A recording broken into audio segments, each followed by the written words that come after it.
Imagine a world where the laws of mathematics and the movements of the stars were still shrouded in mystery.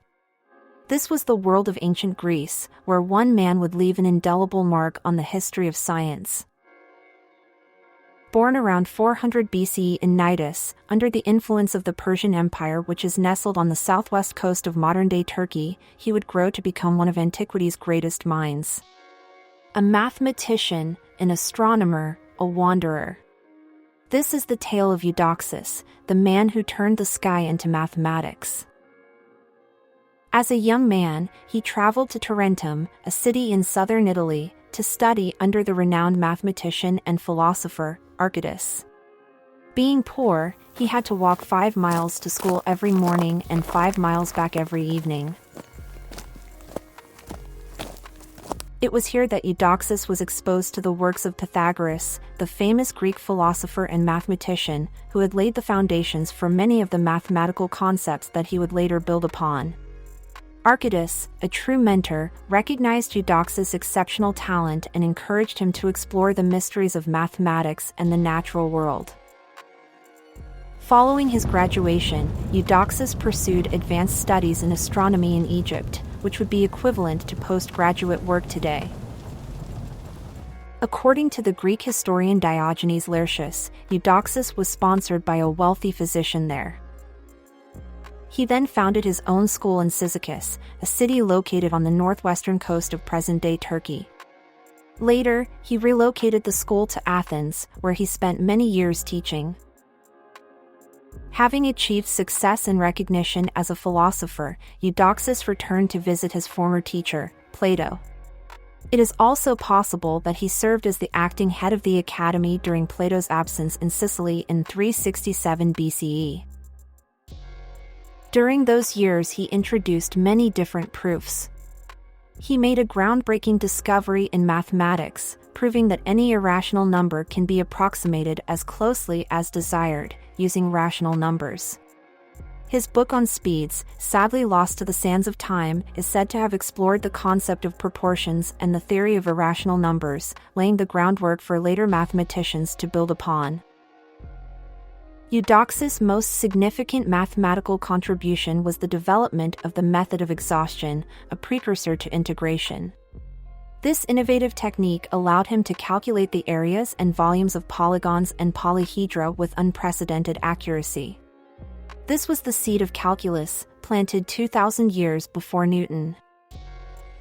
For instance, a circle can be approximated by using polygons with an increasing number of sides, allowing for a more accurate calculation of its area. Imagine being able to calculate the area of a complex shape, like a pyramid or a sphere, with ease and precision. This was the power of Eudoxus' method, which would later influence the work of mathematicians like Archimedes and Euclid. In Book V of Euclid's Elements, we find his theory of proportions, a way to compare ratios without fractions, sidestepping the infinite. In ancient times, people observed that the planets, Mercury, Venus, Mars, Jupiter, and Saturn, seemed to move in complex, irregular paths across the sky. The challenge was to create a model that could predict and explain these motions. Eudoxus believed in Plato's idea that planets move in perfect circles, but his own observations showed that their actual movements were more complex. To resolve this, he became the first to try to modify Plato's theory to match the real-world observations. Picture yourself in ancient Greece, staring at the night sky.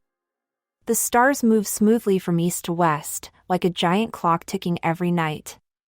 But the planets, those wandering lights like Mars, Jupiter, and Venus, don't behave. Most of the time, they drift eastward against the stars. Then, every so often, they stop, reverse direction, loop westward for a few weeks, and then resume their eastward march. It's as if they're dancing a strange cosmic jig. To the Greeks, who saw the heavens as perfect and orderly, this was a head-scratcher. How could the universe explain this? Eudoxus came up with a brilliant idea to solve it. His answer? A system of spinning spheres, a bit like a cosmic machine made of invisible, nested globes. He imagined the Earth as a tiny, stationary ball sitting at the center of everything. Around it, he pictured a series of hollow, transparent spheres, all spinning like a stack of gyroscopes. Each sphere carried something, a star, the sun, the moon, or a planet, and they rotated at different speeds and angles to mimic what he saw in the sky. Here's how it worked, step by step. One sphere for the stars, the outermost sphere held all the fixed stars. It spun once every 24 hours from east to west, explaining why the whole sky seems to turn each night. Simple enough. 3 spheres for the sun and moon. The sun got 3 spheres, one to spin it daily, like the stars, one to move it slowly eastward along the zodiac over a year, and a third to tilt it slightly for the seasons.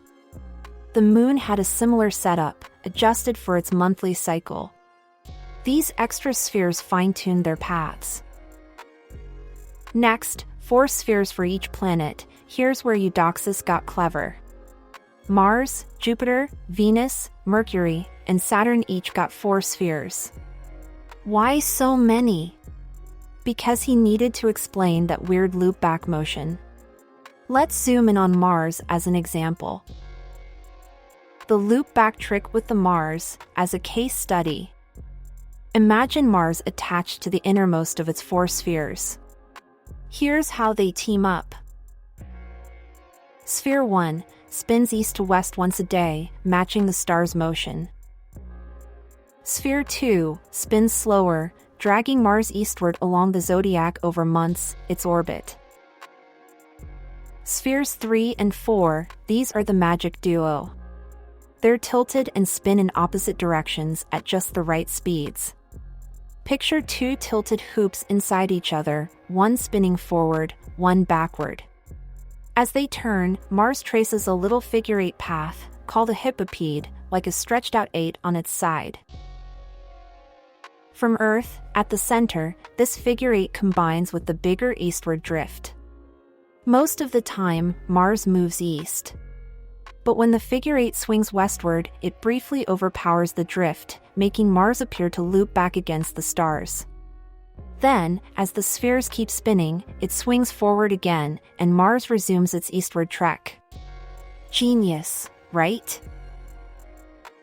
Why it worked and didn't. Eudoxus used 27 spheres total, 1 for the stars, 3 each for the sun and moon, and 4 for each of the 5 known planets. It was the first mathematical model of the cosmos. No random guesses, just geometry and motion. The model didn't predict the exact positions perfectly, and it couldn't explain why planets change brightness or why seasons shift. But it did show how a system of steady circular spins could create those wild loops we see, which is a huge leap for 360 BCE.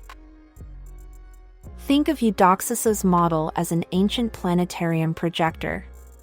It wasn't how the universe really works. We now know planets orbit the sun elliptically, and retrograde happens because Earth passes them in its own orbit. But Eudoxus didn't have telescopes or Newton's laws. He had his eyes, his math, and a burning curiosity. With those, he turned the sky into a machine of spheres, spinning in harmony, a poetic guess that lit the way for astronomers like Ptolemy and Copernicus centuries later. In essence, he used a system of perfect circles to explain the imperfect, irregular motions of the planets, thereby saving Plato's original idea. In fact, Eudoxus' model was not capable of predicting the planet's motions with great accuracy, and it was later criticized by other ancient Greek astronomers, such as Aristarchus and Hipparchus. The model was eventually replaced by more accurate models, such as the epicyclic model developed by Hipparchus and later refined by Ptolemy.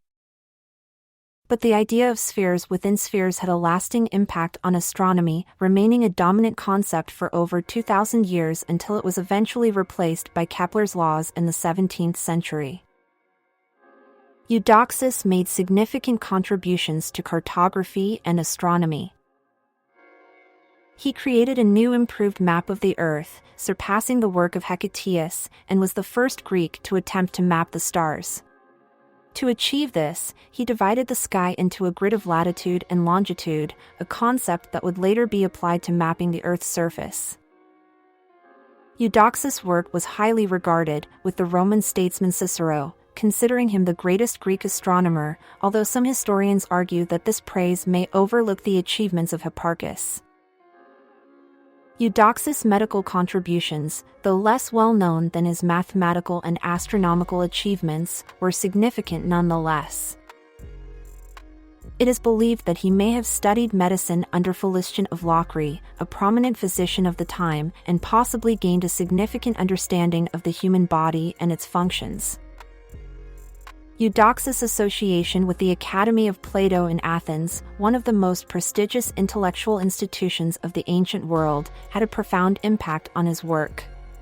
The Academy was a hotbed of philosophical and scientific inquiry, where some of the greatest minds of the ancient world came to share their ideas and learn from one another. The cultural and intellectual climate of ancient Greece during Eudoxus' time was one of curiosity and inquiry, where scholars and philosophers were driven to understand the natural world and the human condition. His contributions to mathematics, astronomy, and medicine paved the way for some of the most significant discoveries of the ancient world. Mathematicians like Euclid and Archimedes built upon his work, while astronomers like Hipparchus and Ptolemy refined his models of the solar system. Eudoxus died in Cnidus, his observatory silent, his works lost to time, except for echoes in mathematicians like Euclid and Archimedes or astronomers like Hipparchus and Ptolemy and the craters named for him on Mars and the Moon. He was no mere stargazer, he was a pioneer who turned wonder into rigor, chaos into order. His spheres spun for centuries in human imagination, until Copernicus and Kepler rewrote the sky. Yet his legacy endures. Eudoxus didn't just measure the world, he taught us to dream beyond it.